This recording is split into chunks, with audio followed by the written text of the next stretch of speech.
Ja nii ongi, et inimesed tellivad väga palju internetist igasuguseid tooteid ja kui kuller tuleb, siis mind ei ole tavaliselt kodus. Et nüüd on hea võimalus, Pentest on tulnud sellise tootega välja nagu pakikast.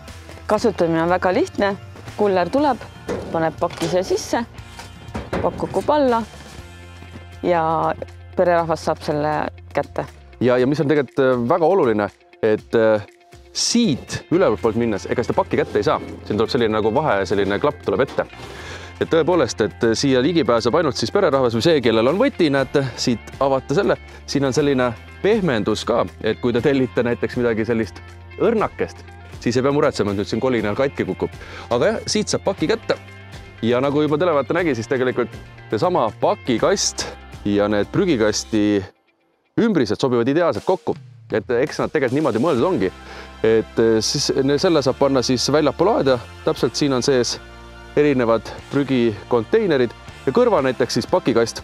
Ja mis mulle endal isiklikult väga meeldib, et saab alati sellist loodust ja rohelust lisada, et siin on spetsiaalne alus, kuhu saate oma taimekesed panna.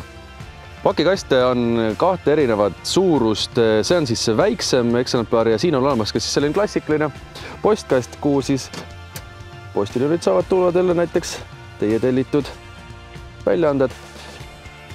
Ehk siis nende toodete mõte on see, et teie koduhoov, teie koduaia ümbris oleks puhas ja stiilne.